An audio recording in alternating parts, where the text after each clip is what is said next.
Hello, welcome to today's webinar where we look at how L&D teams should approach the shift to digital.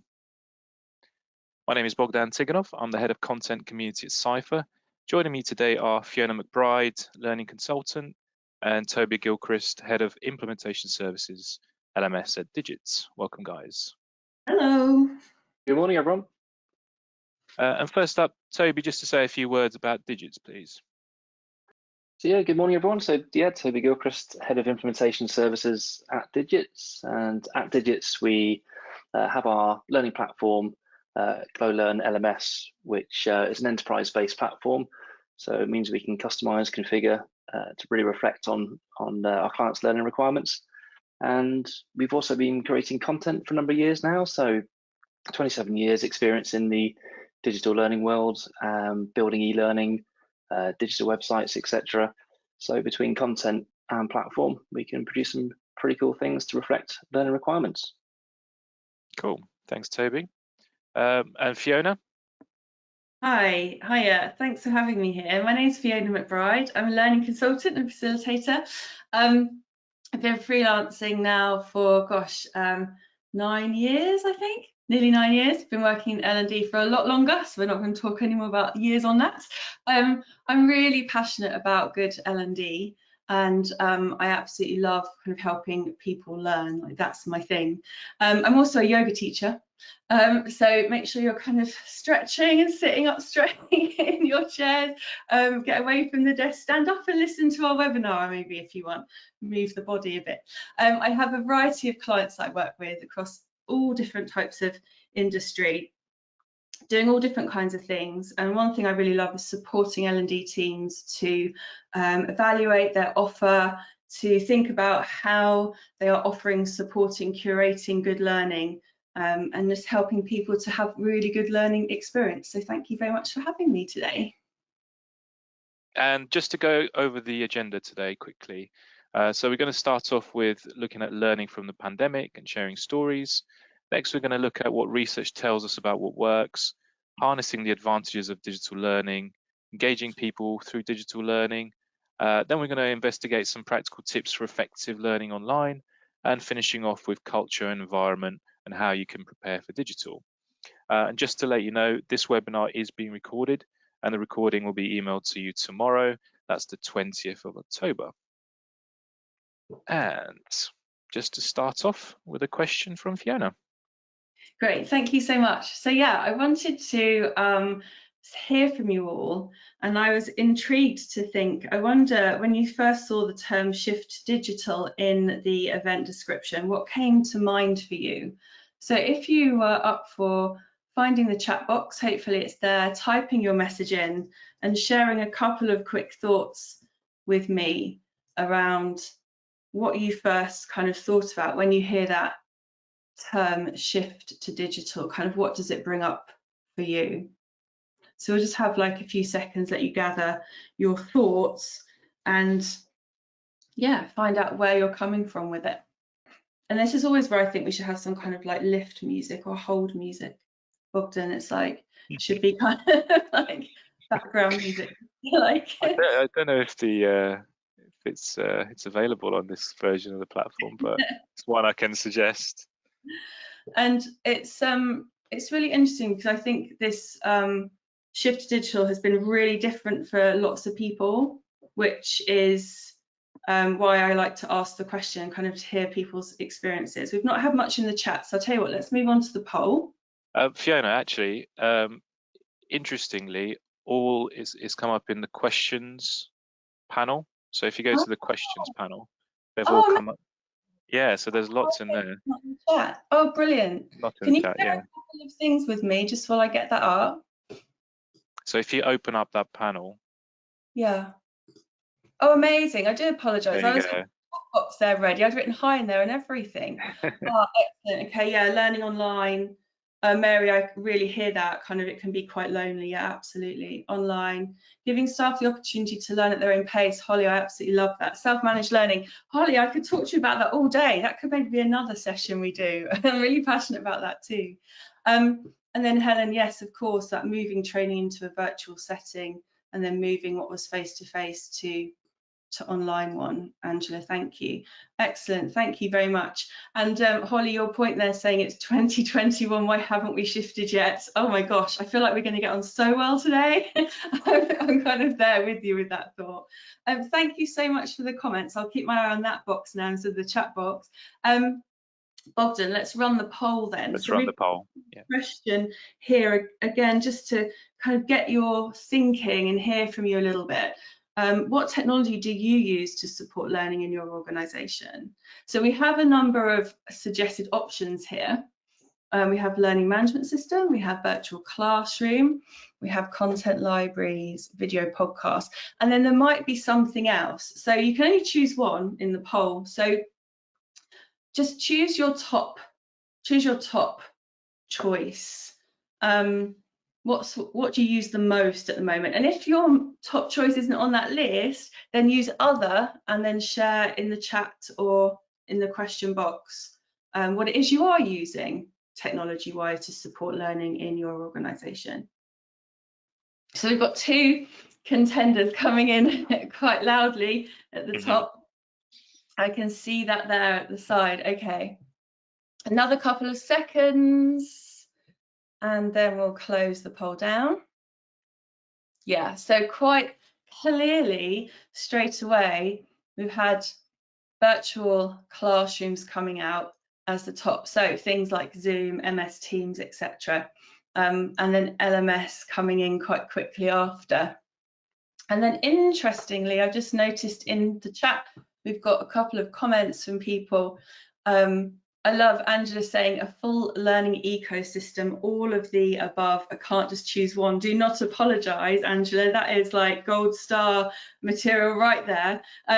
And it's absolutely right, isn't it? If we can use more than one thing, then that can be really helpful. And we're doing kind of the best that we can for the people that we're supporting to learn. So I think, so thank you, first of all, for engaging with us on that and sharing your thoughts and using the poll. I suppose it's important to be really clear at the start here about what this session is here to do and what it isn't. And Bogdan's already kind of clarified with you the points we're covering. But I suppose it's important to share that, yeah, I'm not here to kind of tell you about taking your face-to-face content and putting it straight online and then calling it digital learning. And I think from the comments we've had so far that I'm in good company, and that's probably not where you're at. Because this is about how you navigate from one space to the other. And for some of us, that's been quite easy. And for others, it's been quite tricky and maybe still is. Because we all know, right, that, well, we should know, good L&D professionals, that you can't take face-to-face content and just put it online. So you can't take that 5-day manager development program and replicate it in the same way online. It just won't work. And it'd be quite unfair to the people that you're kind of supporting to develop. That digital, you know, I think is important to remember, it's a method, isn't it? It's a way of doing something. So it's not a state of being or a magic tool. So it does need a little bit of effort and design around it, design thinking around it, just like it would be if we're in face-to-face. So I think it's important that we take a step back or maybe slow the pace a little bit and think about how can digital be great for you, or how digital can be great for me in my organisation. How can I use it as a really effective tool, as a method to helping people learn, right? And that's kind of a key point, I think, that I'll come back to later on as well, that I think is really important. That digital is a great enabler for learning, but just making learning digital won't necessarily help you to support business performance any more effectively. So I'm hoping that that's resonating with some of you. And again, by all means, use the chat or the question box to kind of share any reflections as you're hearing from me here. And I think another really important point about L&D is that we've got to remember that we don't control learning. L&D, the L&D team, the L&D person in an organisation doesn't control the learning. And I think sometimes we kind of forget that, and only from a place of wanting to help people and wanting to do good work, because learning is everywhere. I was reminded by that. I saw that on a tweet from Ed Monk he said learning is everywhere, and it's true, and it's kind of everywhere whether we like it or not. It's always happening. And I don't know if you know this statistic, but it is estimated that over 70% of learning happens outside of formal learning.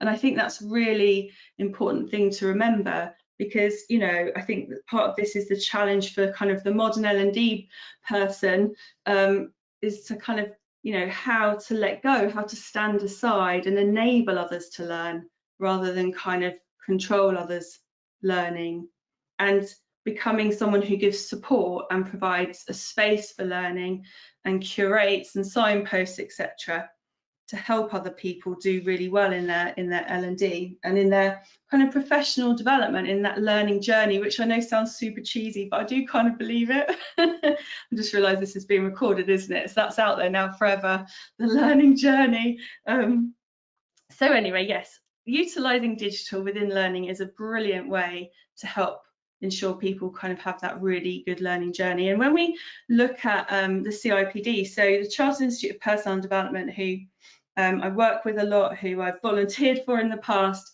they do really great research and surveys, and they have provided clarity around digital in L&D, and I thought it would be useful to maybe show that to you, like share that with you rather. So we've got these three broad overlapping categories that they say kind of digital learning covers. One is formal digital learning, okay? Then the other is informal, and then the other is blended supported learning. And I find these three categories to be like a really useful reminder that it's good to have a balance, and it's really good to consider maybe all those spaces when you think about digital. And actually, from some of your responses already to the poll and to your comments into the question boxes there, you've already started to touch on some of those things. So blended supported learning, you know, self-managed learning, learning on informal digital learning, that kind of thing where we might not need a facilitator or an L&D person, that it actually is knowledge sharing and happens by chance. And then that formal digital learning, you know, the virtual classroom space or the traditional e-learning, yeah? So we're seeing that the, oh, Helen, don't worry, I'm just about to move on the slide. Do not worry. I'm about to come to the next slide. Not to worry, you're exactly where you need to be. So already it's really nice to hear from you all that you're thinking about digital in these different ways. So we're not just thinking about e-learning, we're not just thinking about LMS, we're thinking that bit wider. So if I start to think about learning from the pandemic, and there's a really nice quote on the next slide, which you'll see shortly. If I start to think about that, it's really impactful when you look at some more of the research that's been happening. Fosway Group are amazing, they do really insightful research. And this stat I just had to share, you know, 94% of L&D professionals report to having changed their L&D strategy in response to the pandemic. You know, that's massive, that's huge. And I'd really recommend looking at their infographic, it's super interesting. And they survey a really wide variety of people. And I think, like many organisations, a number of my clients found themselves in new territory after March 2020. And I'm not sure about yourselves, and please feel free to share in the chat, in the question box, because, you know, it was inevitable that we would need to utilise tech to a greater extent to stay connected, because so many of us were working from home, not going into the office. And so to stay connected, to keep working and learning, when so many of us were kind of forced out of the office, you know, we needed technology to do that. And there were L&D professionals and organisations who embraced this shift, 100% embraced it. And some I spoke to were almost rejoicing, because they were saying, finally, I've been talking about this for years. So I'd love to hear from you if you are happy to make a couple of comments, you know, like where were you? So use the chat or the question space to to share with me, were you like really ready? Were you like, finally we can use technology in our learning design and in our learning delivery? Or were your organisation quite there? Maybe your organisation was there already actually, or was your organisation kind of still kind of waiting, still not sure about the kind of digital learning space? Because I've really heard extremes of both. And I know in some organisations there's been this pushback against the use of tech in learning for quite a while. And so for colleagues and clients and connections of mine who know how useful and enabling and innovative it can be, well, they were really ready for that shift, you know. But I appreciate, for many reasons, some organisations weren't quite ready and maybe still aren't, and it's been really tough, and I really get that. So I'm not sitting here thinking, you know, it's super easy, like we all can just, you know, click of the fingers and we can switch. I do appreciate there's a lot to consider. But I have been talking about utilising tech in learning for a while, and it's been part of my work with my clients, not solely tech, but that blended approach to tech. And I think it can add, I see it adds real value, and for, you know, for a number of reasons. But again, the research since March really does highlight that that shift has been a really positive one and moved a lot of people on, maybe moved them forward like 2-3 years, you know, in their planning, because they've had to kind of get that strategy shifted and realize that actually we need to get there sooner and utilize tech quicker. There was some more interesting research again from Fosway, who were sharing that 71% have experienced an increased demand for digital learning from the end user. So 71% of organizations have been saying, you know, people within organizations have been saying, we need this. We can't wait for the next face-to-face classroom course, session, workshop, whatever it is. We need this sooner. So we need now to have this. And again, digital can look and sound like many different things, and we'll come on to some of those shortly, some examples. I found it quite interesting as well that when you look at the research, that video, curated resources, mobile learning and micro learning is kind of the highest rated stuff. And that's again something I've been talking about for quite a while, because it's easy, it's quick, it's bite-sized, it's things that you can kind of pick up and add in quite simply, right? So it's quite nice to see that that's still useful for people, and it's definitely something I suggest to my clients that they focus on, is not trying to overhaul everything, not trying to reinvent the wheel, but try small little things that you can start to build up and add value by using. I think as well, what I saw with my clients is that they were quite smart with their existing use of existing technology, and many of you might have done this too. So reusing intranet pages, Yammer, Slack channels, making great use of Zoom functionality, things like breakouts and recording sessions and resharing them, using whiteboards, that kind of thing. And I think it's quite nice as well that, again, with technology, there's a lot of stuff out there that's really simple. So I was working with a couple of my clients who were running regular workshops, and we ran them through Zoom, but we also were running in the background a Jamboard, a Google Jamboard. Other online whiteboard spaces are available, obviously, but we used Jamboards, and they were a really brilliant way to effectively, it's basically like having a flip chart paper and post-it notes, right? And it's free. So we were able to use like really good video conferencing, like meeting tech through Zoom, and then we use Jamboards to do group activities and tasks and gather information and ideas. So it's simple kind of things like that were already available, that didn't need like lots of learning about, that we kind of utilised. And other things like MS Teams, of course, and whiteboards within Teams and Zoom are available, but other external ones like Miro can be amazing. You can have a really smart, interesting space where you can curate and gather resources where people can engage with each other and contribute. And then at the same time, you're online with each other and having dialogue. It's really, really smart tech out there that you can use quite simply.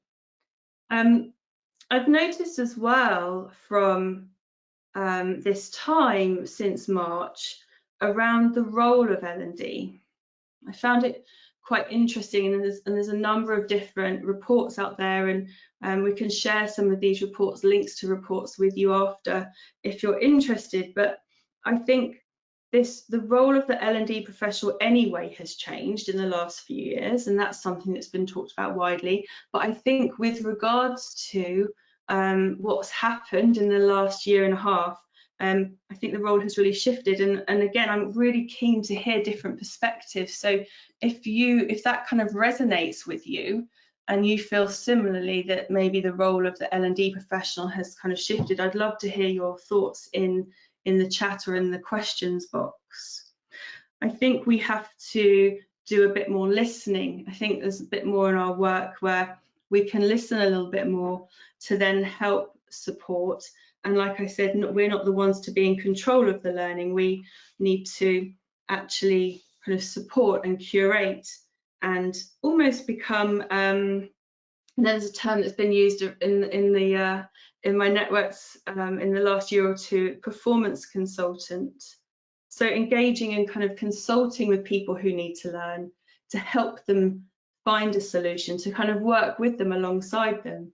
And I think that kind of came out a little bit in the last few months, definitely what I saw in working with my clients, and kind of supporting the organisation, listening, slowing down and paying attention and finding out what was a priority, what was important, and how we could help and work alongside somebody, rather than kind of running off and doing a bunch of stuff, designing a bunch of training that maybe actually wouldn't be exactly what was needed. I also did a piece of work with a large public sector body towards the end of last year and into the beginning of this year, and it was a big research piece looking at how they had shifted from face-to-face to online. It was really interesting, and it was a large public sector organisation. I can't mention exactly who they are, confidentiality, but I'm allowed to kind of share the themes, and the theme was the same one that I've been talking about already, that it's a real kind of two ends of the spectrum piece, isn't it? About people were ready to go and were already doing digital or were wanting to do it but had some barriers, and then people who aren't quite there yet and they're thinking, and that kind of was mirrored in this piece of research that I supported. And there was a lovely couple of quotes from people that I interviewed and spoke with, and I was going to share. One's on the slide, but I'll read it out again just in case it's not as clear for everybody. But they said, if anything good had to come out of COVID, I suppose because we've been forced down a different avenue with regards to digital learning, there's power to our elbow to say, look, we can't deliver that way anymore. So we can't deliver in that, get everyone in a classroom, 25 people in a classroom once a month, and then have to do that session again and again and again because there's like 300 people you need to support, And they said, it really helped make people sit up and take notice. And a lot of people started thinking, wow, why have we been traveling all the hours we've been traveling? Why have we been paying for hotel rooms and refreshments and all the crazy things? Getting people away from their jobs, doing long journeys to come to a head office and sit in a classroom where you can only fit 20 people, and then have to run that same session again and again and again. But when you're online, you can run it with 300 people and still have an interactive, interesting and engaging session. And it is doable if it's done well, if it's digital learning done well. And I think that's the key thing, which goes back to my point about how we can't just take content and put it online and then call it digital. There's a bit of work to be done. There was a really lovely point as well from a really high proportion of people that I spoke to that talked about how it's better for their students that have things like childcare, maybe have a disability, maybe they have a caring role, caring responsibilities, that the learning being online, being digital, is so much more inclusive. And I don't know if any of you have found that. And again, I'd love to hear any comments that you have that you want to share. But and they said that is just awesome. And that came out really highly. People really recognized that taking the learning and putting it into the digital, into the online space, had some really significant advantages. So I think that it's clear that digital is here to stay. I'll happily be challenged otherwise. But I do think it's sometimes difficult to convince those we need to of the benefit. I hope that the pandemic has kind of helped with that. Again, it's not good. The pandemic is not a good thing. But if anything good was to come out with regards to organisations and staff and the work-life balance, well-being, etc., and then having this different access to learning, because it is sometimes really difficult to convince people of advantages. But there's a number of things here I just wanted to highlight, and I've kind of started to touch on a couple of them already. Because many people, learners and stakeholders in our organisations, still think that face-to-face is best and that shouldn't change. And I wonder if that's because that feels familiar. I wonder if that's because we have a lack of familiarity with the digital space. We use it for lots of other things, but we don't kind of think about digital being a space for learning. And I think that can be shifted if we do digital well. So some of the key advantages of digital then, a couple that I've mentioned already about inclusivity. So it's inclusive, the access is potentially just tons better. It also means that it's more just in time with the learning. You know, that's self-directed. Who's mentioned that before? Holly said, you know, it is self-directed. So then it becomes about learning when it's needed for that person in their role, so in their context. So I'm very much a L&D person who believes that to be very important, that people should be able to come to the learning when they need it, you know. Easier access to learning comes into that. So similarly with that kind of, you know, 24/7, if it is online, if you have recordings, if you have curated resources, if you have libraries, if you have, you know, a lovely LMS that's easy to dip in and out of, then that easier to access becomes great. And when something is easy, when something isn't complicated and it's easy, then people will come back. They will come back to that. There's a lot of savings that we've noticed and that have been reported upon with regards to travel time. I mentioned that before from one of the bits of research that I did. The time of traveling, the traveling itself is very tiring, and for some people it's not very easy. So well-being wise, health wise, a big, you know, shift in that regard. And then cost. I mean, you know, I don't need to tell all of you, I'm sure, you know, the cost of sending somebody onto a course sometimes is totally valid. Don't get me wrong, I'm not saying face-to-face is over. I still very much believe in it. But again, it's that actually, if we can do this well online, why don't we try that? Because we can save, you know, make these savings in this space. And then interestingly, really good for the environment. I'm sure you all were aware of, there were many news reports around kind of the environment and less travel, less cars on the road, less planes in the sky, etc. So there's actually another thing around, you know, corporate social responsibility with regards to the environment, the well-being of staff, communities, etc. So they're just, you know, a small number of, and there are many others, kind of advantages to moving to digital. But one thing I found really interesting, and it's a quote I've got for you, which is actually on the next slide, and it's this, and I found this super interesting. I just want to give you, I'll read it, just if you don't want to read the screen, but good quality digital learning can be just as effective as traditional in-person classroom learning, with the majority of studies finding little or no significant difference in the learning outcomes achieved.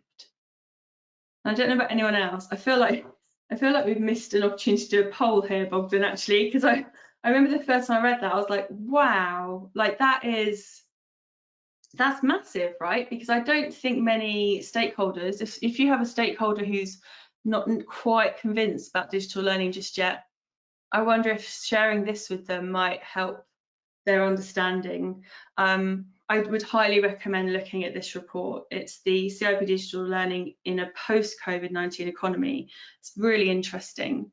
And you know, we know that informal learning works. We know that spaced learning is important. So all those things kind of happen outside of classroom learning anyway.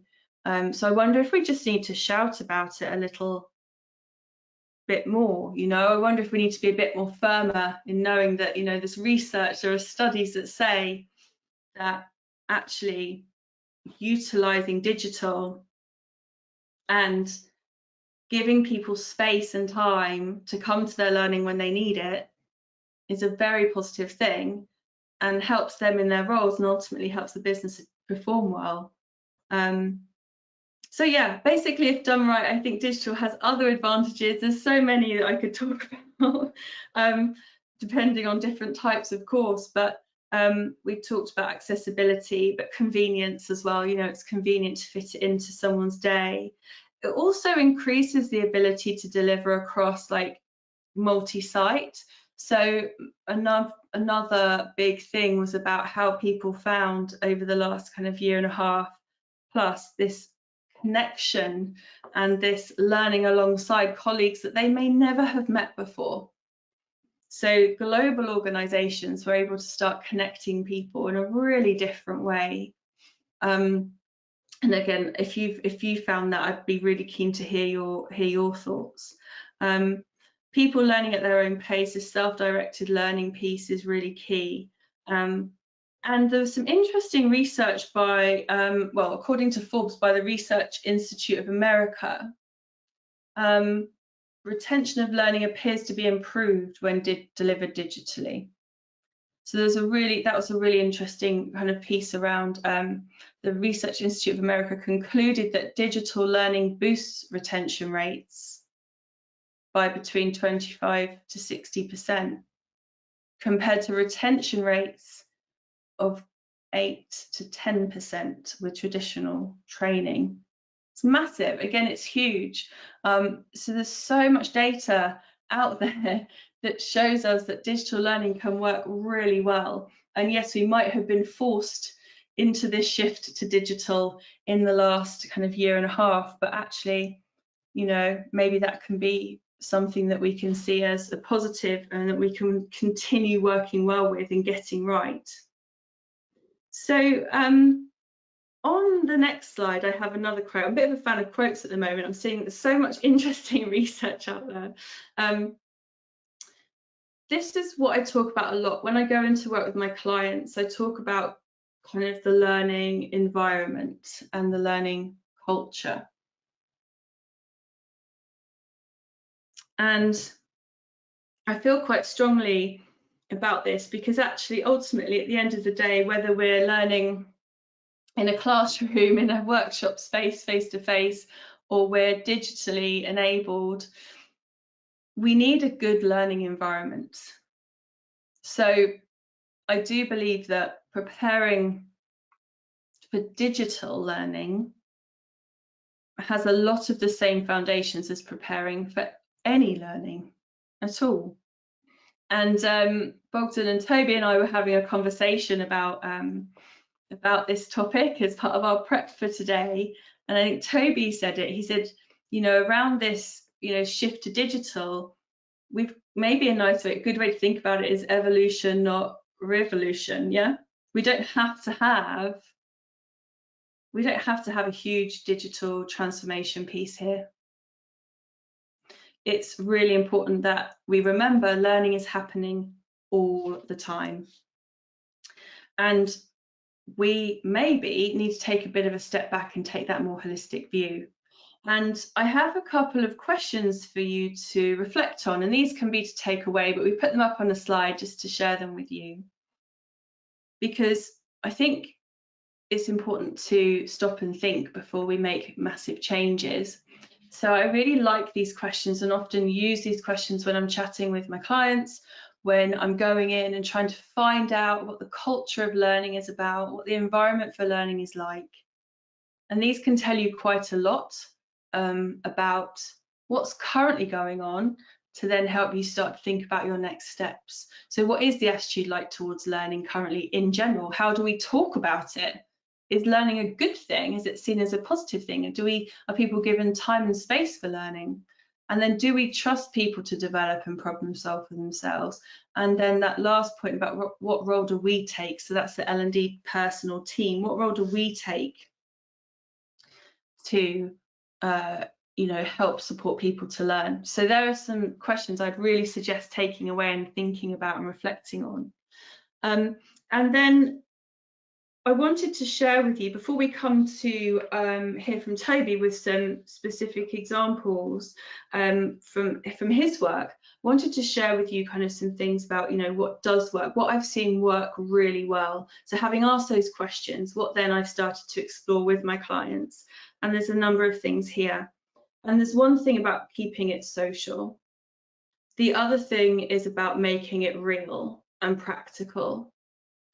And then about having a spaced learning approach, especially being digital. This works for face-to-face too, to be honest, but also for being online, bite-sized, spaced out learning opportunities.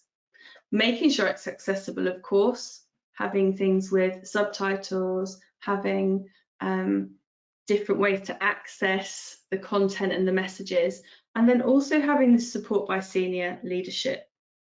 And using these things to help to make your digital learning as effective as it can be. So we want people to learn together when they can. That we know that really helps people to learn, and supporting someone else to learn helps you to learn. That helps with retention. So we know all that stuff is important. So how can you make sure there are still these social spaces where people can connect with each other? And then also making sure that it's super practical and real, so people are actually able to take something away from it and action it really soon, or within the context of the learning, you're offering these points of reflection to help people to make sense of the content in their own context. So these things are really important and are points that I talk about with my clients a lot, and I work with them a lot on. And I have a quote from Jane Hart, who talks really nicely about this and makes a really good point about it in relation to the pandemic itself. And she says flexible and responsive options need to be considered, and when it comes to learning, obviously, particularly as autonomy has been a key feature of working from home. And I just love that, because I thought I've been talking about self-directed learning for years as well, and that's still not quite been kind of picked up on. We talk about it a lot in our industry, but yet where's the trust in learning? And that again could be a whole other webinar conversation. So maybe now is that time to think about this, to start to move your strategy towards that self-directed, spaced learning, supportive, bite-sized, social space, to help people have the best learning experience that they can have, and the best learning experience that they need. So I'm going to pause there. I'm going to hand over to Toby, because I know he's going to share some really nice examples of this shift to digital with you from his work. Thank you. Thanks, Fiona. So yeah, I just wanted to flag a couple of examples here, like Fiona mentioned, where I think these are just fantastic examples of bringing all this stuff to life. And the two very different approaches from two of the clients that I work with. So within my role, I get that luxury to kind of see what they're working on, obviously sounding out ideas with myself, and at Digits we actually support in bringing these things to life and actually working with our clients to configure, customize, develop, build content. But this first example was actually built fully in-house by our client Jardine Motors Group. So the actual learning requirement was essentially IT skills, buying into Microsoft Office 365. There was a need to learn Word, Teams, Excel, the whole Office suite. And they actually had some resources provided by Microsoft. They could have essentially just linked off to. So little, quick videos, how to operate teams, how to build groups and teams. But they didn't take that approach. They thought long and hard about it. What's our strategy here? How are we gonna sort of educate the entire workforce on the Office suite? And the approach they took was to identify 70 individuals in the organisation that had engaged with the platform, completed a number of activities in their platform that they host with us, and they identified these 70 champions as their IT skills champions. But again, they want to educate these guys to obviously use them as champions in the organisation to upskill the entire workforce. But again, instead of just sending links off to these videos to these 70 champions, they came up with this idea called digital ninjas. So the idea is that these 70 guys were becoming digital ninjas in the workforce, and again, instead of just going through a realm of links, it was put a bit of thought behind it, used some internal resource where they have that luxury of having a design team in-house, and put these beautiful images together that kind of represent that 16-bit retro game idea, where tapping into the gamified features of the platform, tapping into this idea that it was a game, you got these really nice sort of interactive maps, these interactive journeys that you're working through, and you're kind of ticking these boxes, digesting these videos through Teams, Office, Word, Excel. So yeah, just a much more engaging, gamified, but just that idea of putting almost like a marketing strategy behind it, really, and putting a bit of thought and engagement of these 70 champions. But what I really like about this example, it was obviously utilizing the platform, but utilizing resource in-house. There was no sort of need to come to Digits and for us to provide it to them. We're flicking on to the next slide. Very similar approach is in really thinking about what's the requirement, what we're trying to achieve, but working with closely with our client Kia. We kind of went for that premium luxury experience where, working with them very closely, we pretty much developed, designed all the elements of the Kia Power Program. So the idea is that it was this idea of you don't just learn what you need to learn. There's that continued learning. So the idea is that you'd have to earn 200 points in your first year of working at Kia, specific learning for your role. But the idea is that then, after you've earned your 200 points, you can continue your learning, go and discover things in the learning library, go and access digital content. What's really important with both of these examples, it wasn't 100% digital. Primarily, they were both very face-to-face focused before leveraging the platforms, but there is a real true blend where there's still what we call one-to-one activities where you can track real-world conversations in real life, manually mark statuses, attend virtual classrooms, attend face-to-face classroom events. But they're that typical phrase we always tap into, the true blended learning. The platform allows that blend to take place. So we designed custom visual learning journey images, badge designs. We even developed with our development team custom widgets where it presents your points and how many points you need, when you need those points by, dashboards. So that every element of the platform, I think we touched on for this Kia Power Program. But I think these are great examples of that contrast of utilizing what resource you have and what tools you have, and then sort of tapping into that full premium experience, leveraging our specialist skills at Digits. But I think you can kind of see from these two flavors of screenshots, they both are kind of achieving a similar thing. But yeah, I just really want to share those both with you, and to kind of read more on these, if you go onto the Digits website, there's a couple of case studies where you can read in a bit more detail about what Kia and Jardine and our other clients have achieved. I'll pass back over now to Fiona. Thank you. Thanks so much. It's really nice to have those like specific LMS examples as well. I appreciate it. I've been talking quite widely, haven't I, from that kind of L&D approach. So to have that specific example is really nice. I think what I wanted to kind of finish on, and then we will have some time for questions if there are any. I can see some. I've just been catching up with the comments in the question box as well, so thank you for your comments. I've just caught up with all those now. I appreciate it. Was this kind of point around what do learning professionals need to do, and I have already spoken and said a number of things, but just to maybe recap on 4 things that I feel are really important with this and that have worked from when I've been doing my own work in-house. So before I was freelance, I was in-house, and then with my clients since being freelance. And I think it sounds really simple and we say it a lot, but really take that time to understand what your people need. And there was a really nice kind of reflection in the question box there from Helen, who said that she works in a hospice setting, and it kind of prevented them reaching their non-digital staff and volunteers.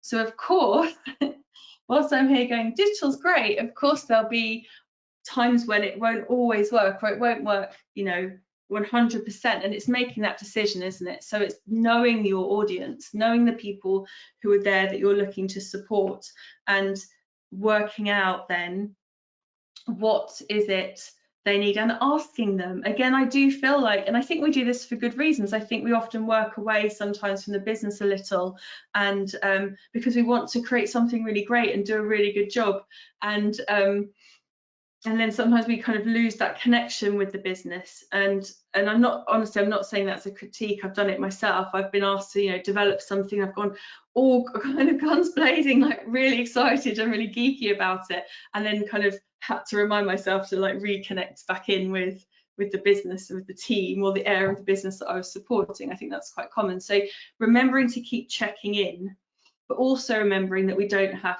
to have all the answers, because the business are the ones that need to learn, and they're the people that can tell us what they need a lot of the time. So understanding what your people need is like my key kind of piece of advice. My next thing is about taking your time, and I said this early on and kind of partway through. It's that take an opportunity to slow down, take an opportunity to stop and kind of regroup, gather, and don't rush into it, and don't feel like we have to do everything digitally at once. I'm a big believer in kind of this approach of like hybrid learning, and doing little small things well, and then kind of building, you know, making it sustainable, building it up, etc. And I think that really applies here with digital. It's like try a few little things, you know, add on a couple of digital elements to an existing program you're running, use a Jamboard in a Zoom session and see how it lands with the group, you know. So try little things and take your time and test the water a little bit. And then also, I always say this to all of my clients, and I say, what about you? So where are you at with this? Where are you? How comfortable are you with this topic?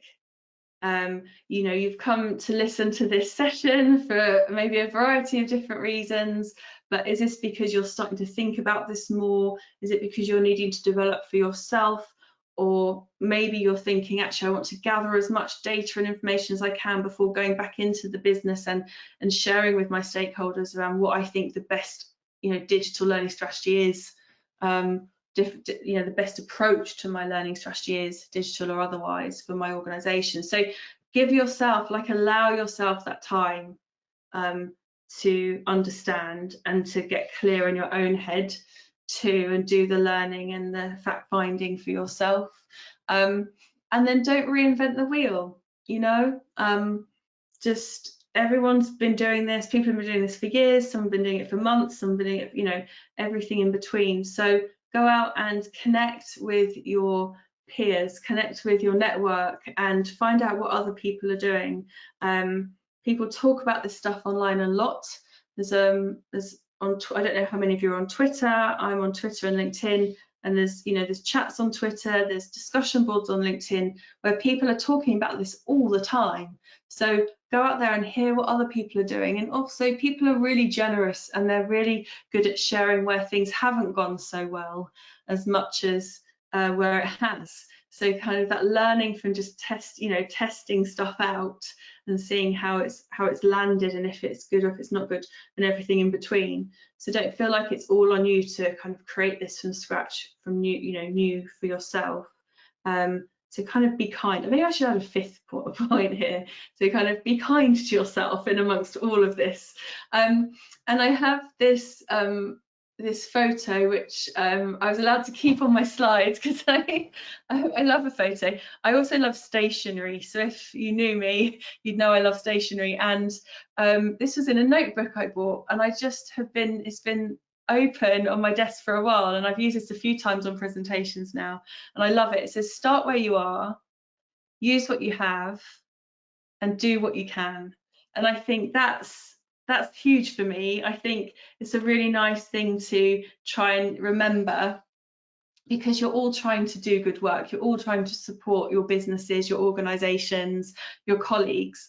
So, also kind of give yourself some credit and give yourself like that recognition that you're doing good stuff already. You can only keep moving forward, right? And keep doing new things, new better things. So I've given a number of slides with lots of different questions on, I appreciate, and I know that we can make sure you get the presentation. We'll work that out, we'll get it to you.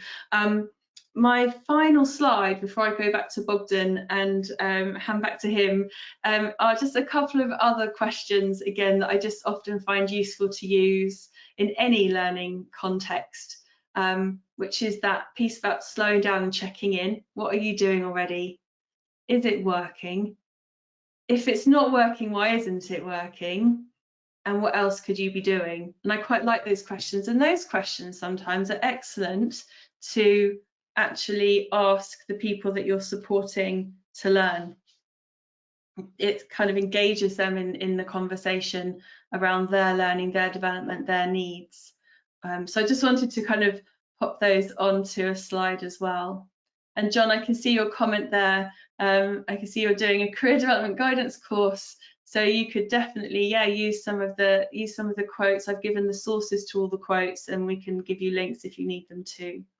So I'm going to say thank you so much for being here. I'm going to hand back over to Bogdan. I know we're really keen to hear what has this got you thinking about.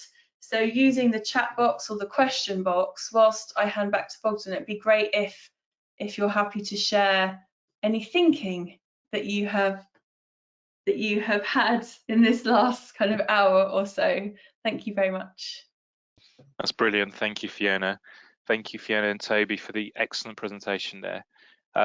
Yes, so this is an opportunity to ask questions, and if you haven't already done so, you can do so in the questions panel. Was there anything in particular that you wanted to answer from the questions raised so far, Fiona, during the presentation?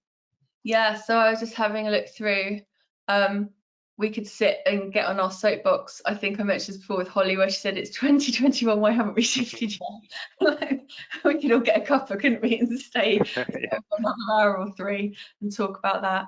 I was just looking through. I think what I wanted to draw maybe attention to, if I can, just quickly, is about Helen's point, and I very lightly touched on it just because of time before around being inclusive, but it's really important. And so Helen said, in their hospice setting, it has prevented them reaching out using digital, because some of their staff and volunteers don't have access to digital. And I used to work for the Royal National Institute for Blind People, and I completely get that. So even when we were doing sessions around utilising HR systems, years ago, it was really tough because not all the volunteers and not all the staff could easily sit at a desk for an hour and catch up on their admin, because they were out there supporting, service users, etc., and customers.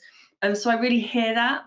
And so again, I think I might have touched on this before, but it's that thing of, okay, so just acknowledging that, recognizing that, and going, okay, that's that situation. So what else can we do? Which is why I love thinking about digital learning as part of a wider learning strategy when we think about all the different types of learning. And that's why I like that term hybrid learning, where digital just forms one part of many other options, which I think is really, really important. Helen's also shared and said, really reflective, thank you. We are embarking on some digital support lunch and learn sessions, which we feel are what some people need right now. Absolutely. And there's some really amazing topics that you can like really kind of touch on in like a 45-minute hour session quite neatly, that just gets people learning and gets people thinking differently and accessing different topic areas. I've been supporting clients with well-being focused sessions around like nutrition, and we did a cooking demo, and having different sessions like yoga at the desk and breath awareness, and opportunities for people to slow down and switch off. So I think there's lots of lovely shorter bite-sized space learning things we can build into our offering for sure. And then Holly said that she's thinking about her own development around digital learning and devising a plan around promoting virtual classrooms. Yeah, that's really nice, again, about just slowing down and taking that opportunity to reflect. And I don't know if you're on Twitter or Holly, but there's loads of people talking about what they're doing, and they're doing it really well. So that's something maybe you might want to touch on. Like maybe go and kind of seek out people online and ask them how they're doing it and what they're doing about it. Because everyone's at different stages in all this, aren't they? They really are. Absolutely. Thank you very much, and thank you for all the comments and questions that have come in. I think that's all we've got time for today. So thanks once again to Fiona and Toby for the excellent presentation. If you'd like to find out more about Digits and Digits Learning Solutions, do email us via getintouch@digits.co.uk, or you can opt in to find out more information via the exit survey. There'll also be a question there asking us what we could do, any feedback for future webinars, which would be highly appreciated. But in the meantime, we look forward to seeing you at a future Digits webinar. Thanks again.